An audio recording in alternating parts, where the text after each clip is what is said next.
earth, air, fire, water, and the goddess and the god we trust. Today we're going to talk about a particular ceremonial plant called kava. And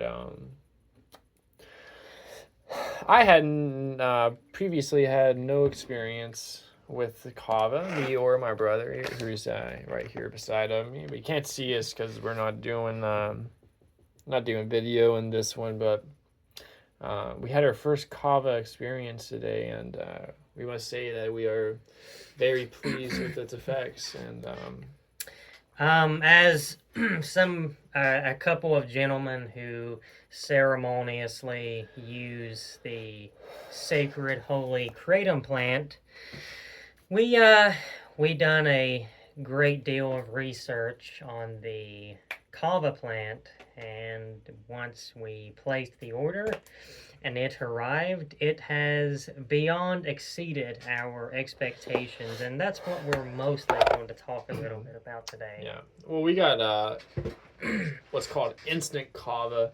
I guess it's like similar to instant coffee. You don't need to do anything but put it in water and mix it up. And since we've never done kava before, we wanted to skip the whole kneading process, the traditional method of using kava and preparing it. And we got some amazing instant kava. I'm not even 100% sure how to pronounce this. But it's called Instant Gold Kava Fiji Buana. And it's phenomenal. And we read online that this was a particularly potent kind of kava. But kava basically is a plant that contains alkaloids that are called cavaloctones. I might be pronouncing that wrong. Cavaloctones. And there's many cavaloctones. There's like a bunch of different ones. Probably at least like 6 or 7 different alkaloids that affect the experience. But it's a GABA. It affects your GABA receptors. And I've had experience with pharmaceuticals that affect GABA receptors, like benzodiazepines. And I think that this kava experience is just better in every way to benzodiazepines. I have a limited experience with them, but this kava was amazing. It just completely eliminated my anxiety. What was so mind blowing is, we take kratom often, and kratom, it doesn't have GABA activity, but kratom has anti-anxiety effects, but not like that. Like that was just it was like that part of myself was just shut off, and I was just in the moment, and just, and talking was really nice on it. We had a good discussion on it, and it was phenomenal. One thing I would love to say about this is, once again, it was an absolutely heavenly experience. And as he just mentioned, we both had such heavenly delight, zero anxiety. It just literally put up a brick wall and told the anxiety, you are not welcome here. Basically. And it really, I couldn't help but to think about this while I was on it, and I just wanted to, throw it out there. There's a very popular peel that is being taken right now. A lot of smoke shops are selling it, but it's called 7-OH, and they are saying that the 7-OH is a kratom peel, where you can get powder. They're saying it's a kratom extract, but it's actually it's extracted. There's a very little portion of the 7-OH in the traditional kratom. Actually, I've heard from multiple sources that kratom actually doesn't have any 7-OH in it, but that when kratom is dried, oh, that's right, a little bit of the mitragynine gets converted into 7-OH. But if you look if you look at the percentages, it's kratom, the plant kratom might have a 3%. 3% of that leaf is mitragynine. That's a decent amount. Yeah. And then the content for 7-OH will be like 0.001%. It's like a very small amount. So when I was learning about kratom a couple years ago, I was very interested in it. I was like, this natural plant that has medicinal and mild psychoactive effects. I read that it was similar to coffee. It had like a kind of like maybe like a strong cup of coffee type feeling. Yeah. A nice boost and a feeling of well-being. And also I was interested in it because of its ability to allow people to ease off of hard opiates. That's amazing. Yes. I was thinking about it the other day, Cameron. That's very beautiful. Not to get too off topic, but I was thinking like, imagine if because I'm a huge Nirvana fan.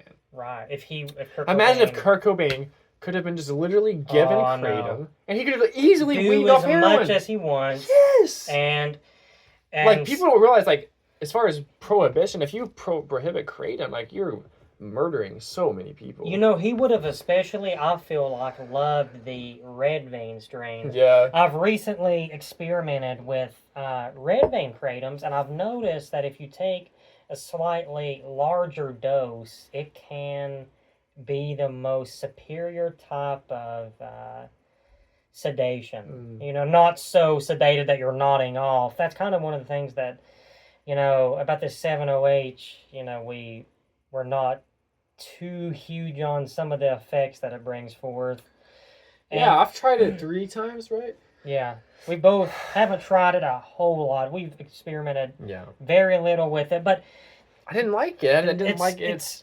It did not bring forth the inspiration that I get that kratom evokes from me. And that's why we love kratom so much. It's a lot different, and it's stronger. It's stronger in like in the way of like you feel it in your head, like you feel it's like weird. You feel it stronger. I do want to point out, with kratom there is no respiratory depression. The higher of the dose you go with these 7-OH pills, they tend to bring on a little bit of that trouble breathing. But like you just said, I looked at these and I thought, hey, this is going to bring forth, it puts you in a really kratom, that is, traditional kratom, in a very magical, mystical state. And it's just all around a beautiful, very subtle come down. And today we, experimented with the kava plant, and I couldn't help but think so much throughout this great experience. Man, I really feel like people who are taking these 7-OH pills are missing out so they're settling big for a shit sandwich when they can have a exactly nice, juicy cheeseburger. Yep, they're settling with an old cold wiener, a Cavalier wiener. But like I was saying, when I started to research kratom, when I first found out about it, I started to read. I was like, okay. I mean, my first thing was to look at the alkaloid content. Like, okay, what's in this thing that makes it, active? And I read misogyny, and there's these other compounds too. And then I read 7-OH misogyny was like 30 times stronger than morphine. And I read that, I was like, what the fuck? I was like, then why isn't kratom like super strong? Because kratom isn't 30 times. And then I found out that there was just like a very small amount of it. And when I read that, I literally said, this was years ago, I said, they will no doubt extract the 7-OH and make it into a pill. I remember you saying that, yep. And I knew it was going to be a problem too. And, at the time... Because it's a dishonest marketing. They're acting like that it's similar to kratom when it's not. In its effects, it's nothing like kratom. That's the biggest point that we would wish to put across, is that if somebody knows somebody or has even experimented with only these 7-OH pills, and then they automatically assume this is what all kratom products are like, they're completely wrong on that. Kratom... And why, if you're starting out, you should never start out with extracts. I don't take extracts at all. We don't need very extracts. Rarely we'll take a reliable extract, but not a 7-OH extract. And if we was to take an extract... maybe a misogyny extract. Yeah, occasional the liquid OPMS kratom shots seem to be... reliable. They are very energizing from what, I've taken of them, the green, and then I took what's the other one that was really stimulating? Kratom.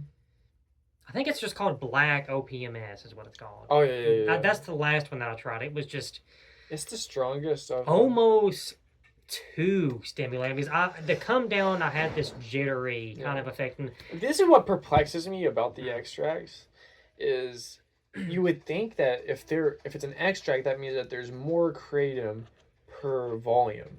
So like a little bit of liquid has as much kratom as like a pile of fucking kratom. You know what I'm saying?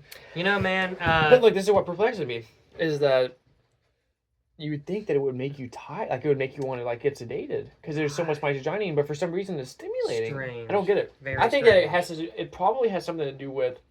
It probably doesn't have all of the kratom alkaloids. It probably just the way it's harvested. Right. It's taken very early. I'm saying that they probably don't extract every alkaloid. I see. They're only extracting like mitragynine and 7-OH. Yeah. But OPMS has very little 7-OH in it. It's mostly mitragynine. Yeah.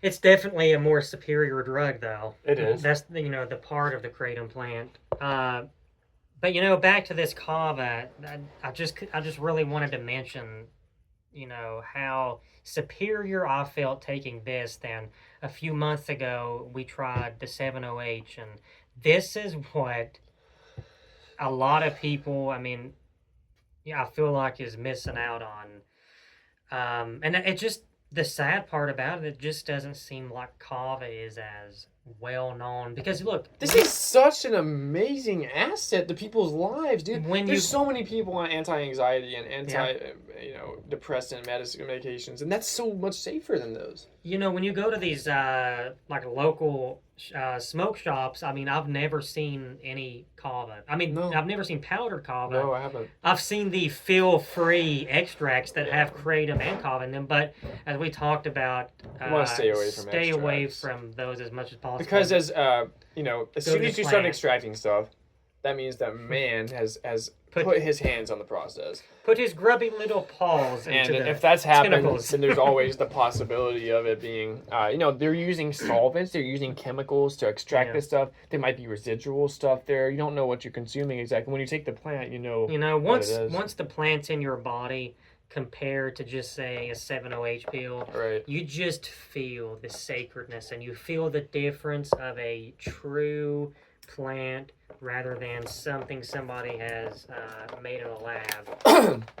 I'm honestly so bloody excited. Oh, because we just had an amazing experience on this. And that's why we took a walk on the experience, and we decided we would just like to record us talking about this a little bit and just almost to mark the occasion of what a great, beautiful experience and all the way around it was. Right. But as what we started the smell talking is about, perplexing. Oh, it is. I'm smelling it right now, and I wonder what because I did read. It does not say this on the bag, I don't think, but I did read online that they might add cocoa to the powder. So what this is, that what we got here is we got kava root powder.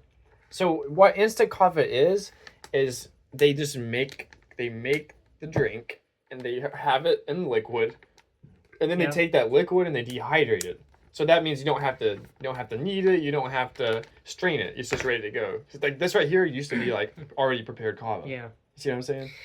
It almost, this is going to sound so cool. stupid. It smells good. It almost smells like a fruity type of cereal. Yes. Or something like that. We just drunk this, and it did sweet. not taste bad. And I've read so much how terrible the taste is. We was preparing for just a awful taste, horrible garbage taste, and it tasted amazing. Now, but like I said, I did read on Reddit that they add the traditional. What did they say they added? I know they said cocoa. I can't remember. And some other flavor to make it a little better, but still, you the essence of it still tastes kind of cool. Great. I like it.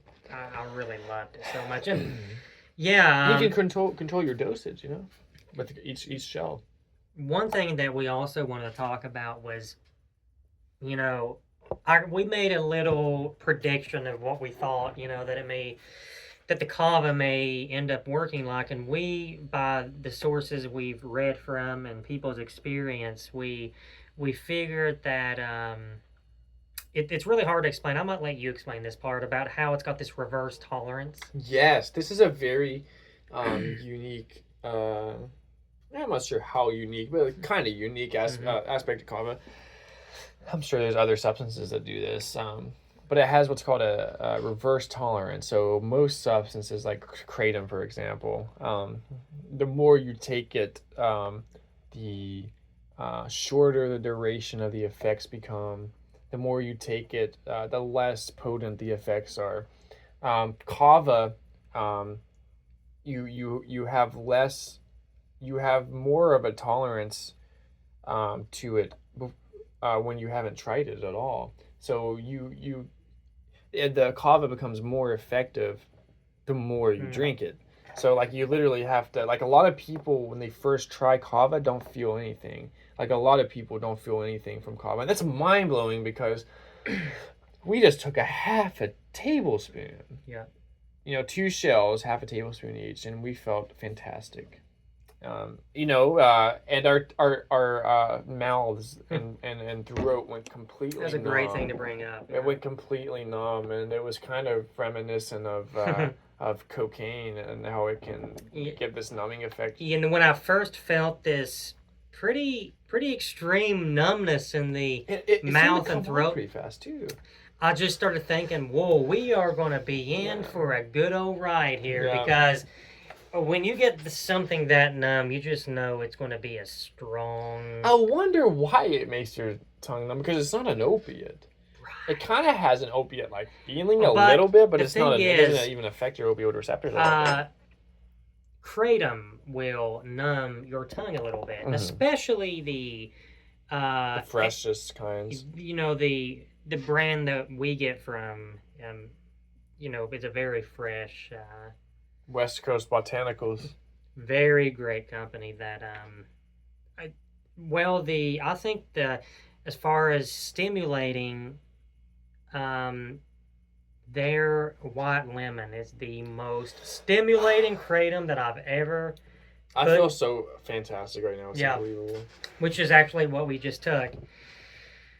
But I will have to admit, when the kava first started, instantly that numbness came upon us. I was almost like, holy crap, is this going to be a lot stronger than what I planned for? Well, we looked it up because I actually, maybe I read it before. I feel like I did read it, but I forgot about it. Yeah, maybe I did the same. So excited. Yeah, I didn't expect the mouth numbing effect, and I looked it up on Reddit, and it said that if your mouth becomes numb, it's probably very potent kava. This brand is, I did pretty good lot of research and got a lot of data from a lot of kava users from online, and this was one of the reputable brands, and this was an instant kava. I would like to do it traditionally one day, but the thing is about traditional, dude, is you can make too much and you're left with a bunch of liquid because you'll do a bunch of it, and you might be really high after 4 drinks and not be able to finish a bunch of it. It's just this is something. Look, you can just do one at a time with this. I mean, let's just really talk about this, and like a lot of people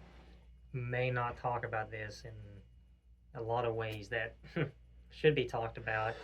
Holy shit, man. Go ahead, man. You know what? You going to say something? Yes. No, you go right ahead first. I was just thinking, man, like, it's just so crazy to me that we're still prescribing people Xanax. I know. Was that what you were going to say or no? It was along the same lines. Because, because Xanax is so it's so effective at treating depression, but it's so dangerous because once you develop a dependency on it, you can't just quit.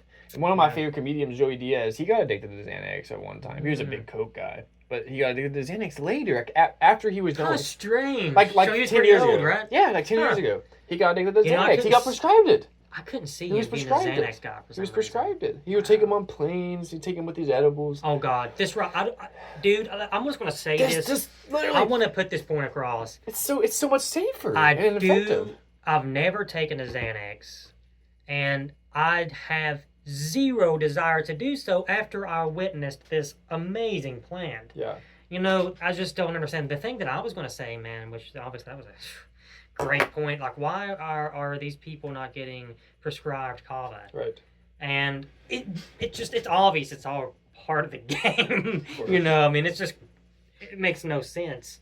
What I was going to say is, and this is bad, but a lot of people would look at this plant and laugh at it and say, oh, you know, the effects that you get from that is inferior to the effects of a couple shots of whiskey or somebody like you talked about the Xanax and just Yeah. you're the sad thing is you're not going to have a lot of people that the way culture wants things to be is the plants are the enemies. Well, see, there was a guy, I don't remember his name, that he was like the father of modern medicine. That's what they call him. I've read about that Okay. guy. Yeah. And he literally came up with the idea of what's called the magic bullet drugs. The magic bullet drug, which was, he had the idea that, not traditional medicine, not plants. He said, we can just make a drug from a lab or extract it, just a single compound, just so we can isolate it and just use it. It's called a magic bullet. It just does exactly what it needs to do, and it does it.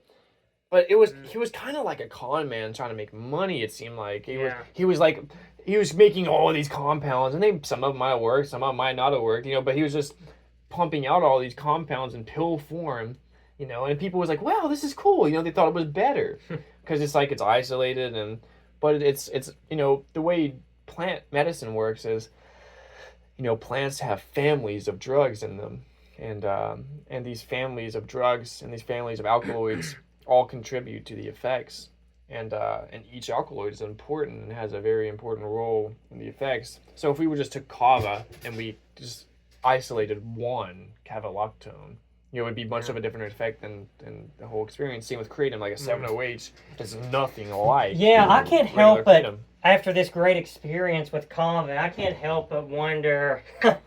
A lot of people think they may be experiencing kava because they have this drink at this little shot at a lot of smoke shops called Feel Free. Yeah. And they are not experiencing the true greatness of what kava really is. And dude, like I love kratom, and Yeah. it's a great plant, and on many different levels. And it's I think it can have religious and ritualistic applications as well as kava. But I would not recommend doing them together. It's not dangerous to do them together, I don't believe. Mm-hmm. But a good rule of thumb is just never Mix. combine substances, because you don't want to get used to the way it feels together, even though it might be amazing. They're both great on their own, and you don't need to combine them. I'm actually glad you brought that up because that was the first thing that I thought of when I tried this. It can go so kava. good with kratom. I said this, and I said nope, I don't want to do that because then you might not appreciate how good something is just by itself. Exactly. When you're ready for a kava session, just do all kava, man. And kava has a mild MAO activity. It has mild MAO inhibitor activity, which if anybody knows anything about like the mechanism of ayahuasca, that DMT can't be absorbed into the blood-brain barrier unless it's paired with an MAO inhibitor. Now, this is a very weak MAO inhibitor, kava is, but I wonder how it would be with like a little bit of mushrooms. Take a little kava with some mushrooms. I bet it would be amazing. I bet it would be trippy. I think that it would make...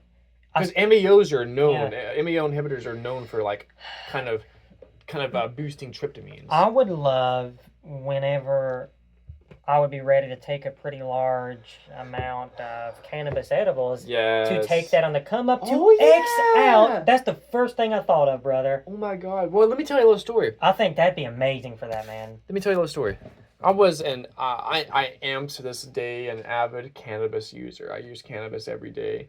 I started using cannabis. I think I had my first cannabis experience probably, let's see here. How long ago was it? 8 years ago or something. Yeah. And I was blown away by its psychedelic effects and its ability to shift my perception and allow me access to different angles that I was not able to access soberly. And it blew my mind. It was amazing. It was a psychedelic experience. And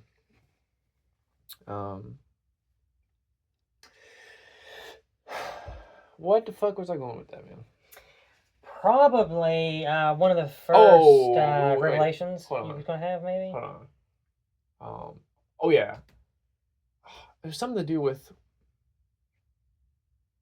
Classic. yeah.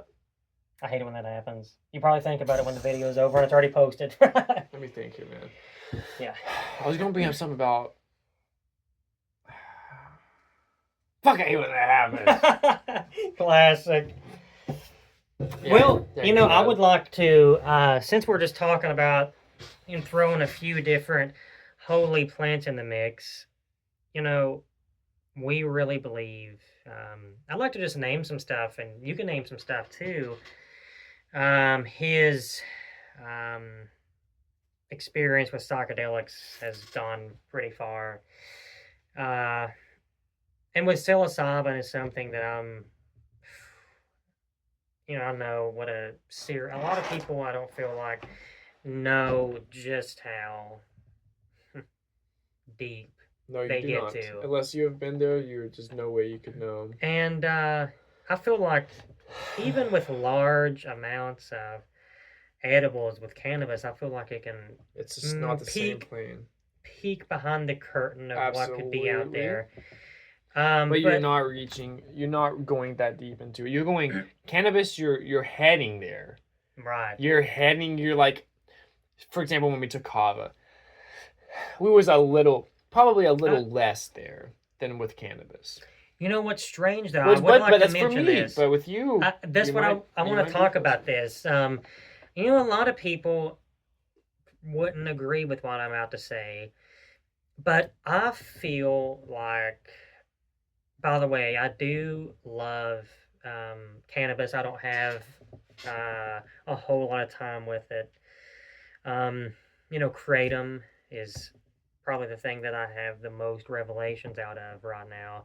But cannabis is a very sacred, holy plant that each time I take it, I will come back with some type of insight Right. or That's a the thing. different way Like, of looking at something. But the thing that I wanted to say is with this kava that we just took, and I love the way somebody put it. We was reading that somebody said, and I agreed with what he said.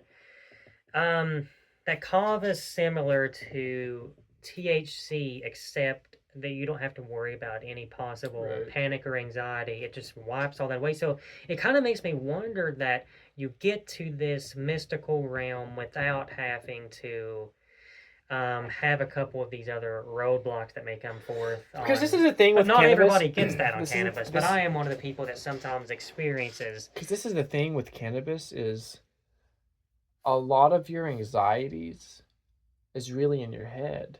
Like It with is. cannabis, Oh, it is. cannabis. I've realized that the more yeah. you do it, the more you pick up on Yeah, it's that. like Yeah. cannabis will literally, if you're just semi paranoid about anything Oh. in your life and you smoke Yeah. cannabis, you're going to observe all And- these different possibilities. And let me Yeah. just say this too: we need our butt smacked You from do, time to and that's time. why And that I love. it's a discipline, and I really It's a respect that discipline. about it. And cannabis is not always easy, dude. And we It's need not that. always We easy. really and need that. psychedelics is Definitely. hard work.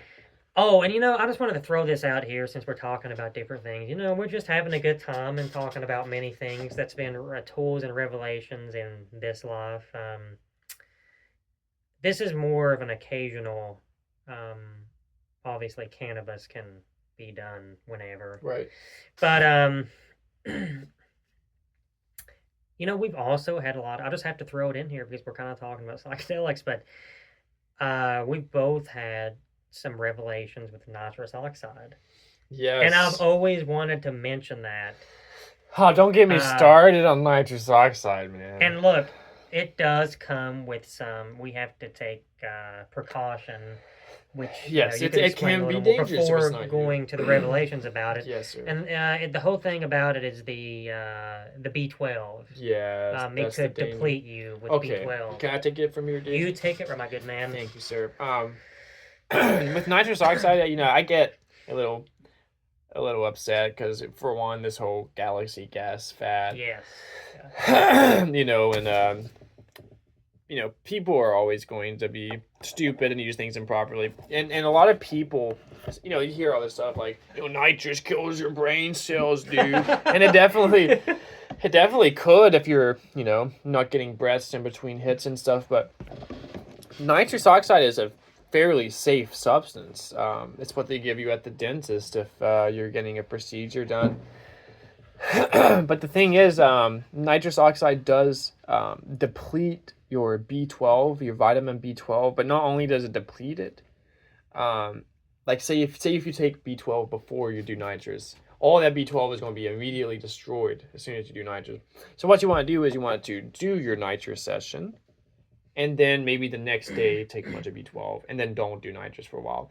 With nitrous oxide, you really don't want to do it more than like once or twice a month tops. Mm-hmm. Once or and people think that just doing a little bit every day is better than doing a bunch at once. No, if you do nitrous, do it all fucking day, but only do it that day a month, because the B12, if you're not allowing your body to build up and sustain B12, which is essential for your body, you can literally die. If you were just to do nitrous every day, you would literally eventually die because of a B12 deficiency. Yeah. But on the other hand, if you use it, once or twice a month, or use it when you're on psychedelics, that's where it really shines for a lot of people. Although I kind of like it by itself, to be honest, because I'm always weary about adding stuff to psychedelics. Like if I'm on mushrooms, I don't think I would ever do nitrous. If I was on acid, I would do nitrous. I would like to add very quickly, my good man. Oh yeah, one more thing. Yep, a balloon. You have to use a balloon with nitrous oxide. Yeah, I'm glad you brought that up. Because if it depends on if you're doing it medically, obviously, it's set up to where you don't have to. But if you're using like cartridges that are compressed with nitrous oxide, you have to use a balloon, because in nitrous oxide cartridges, it's compressed gas, and compressed gas is really cold. And if you were to like spray your hand with nitrous oxide, you would literally frostbite your hand, because it's that cold. So imagine what that would do to your lungs if you do not use a balloon. So you use a balloon to allow the gas to warm up, and then you inhale. Another thing is, you make sure you get plenty of breaths. Wait a good solid minute or more between balloons. But the first time I did nitrous, I had this beautiful experience where I had my fear of death was obliterated. It was unbelievable. Oh God! And you can totally get into some deep spaces on nitrous oxide.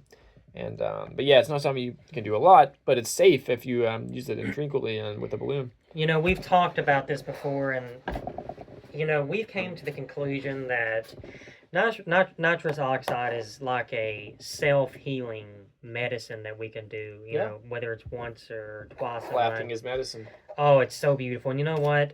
A lot of people that talk about it, like he said, talks about doing it with psychedelics, which I would imagine, something like even microdosing, maybe LSD would be a great experience. But absolutely, the experience that I've had with it by itself has been amazing. And I do want to point out, as somebody who in the past has been upset that this life, we can easily get too wrapped up in what it is, and we may want to hold on to certain people, and we may, as Anton LaVey talked about, the thing that we fear about death is what our loved ones is going to do after we pass on, and we're afraid of missing out something, in this world. But it shows you the truth. It really does. It shows you that this is not, and we're just talking about strictly nitrous oxide. It shows us that this is not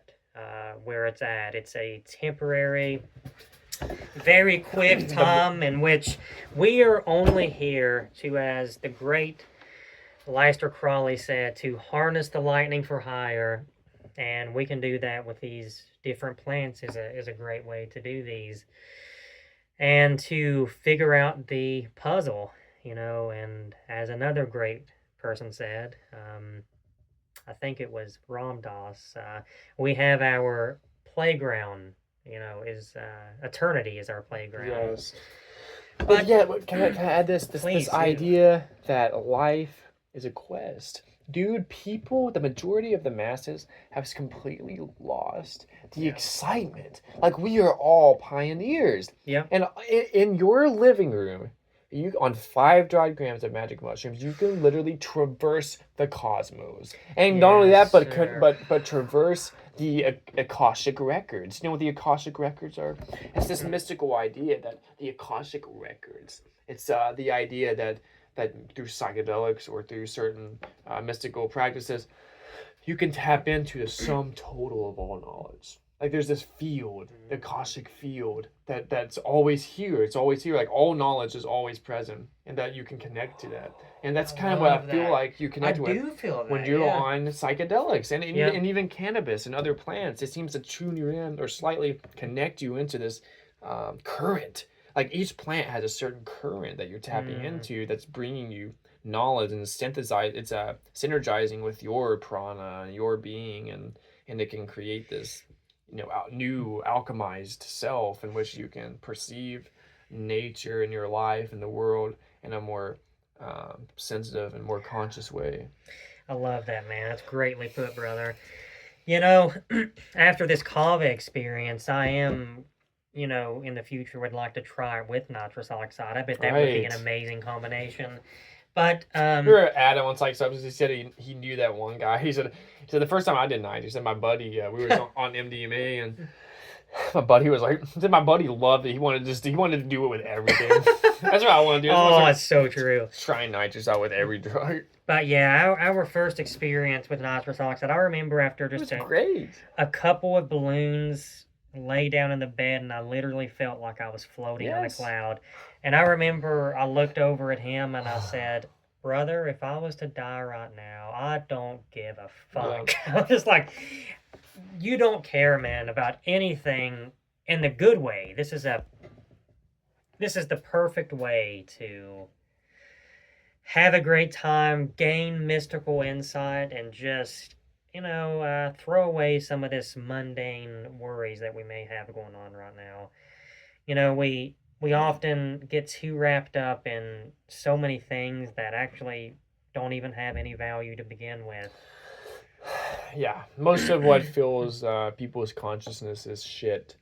Really, how we need to really think about this, Cameron, like just in the same way as we wouldn't eat shit, or we wouldn't just eat poison unless we wanted to kill ourselves, but we won't just eat poison or eat shit. Yep. And we're not going to put terrible stuff in our body, like consciously.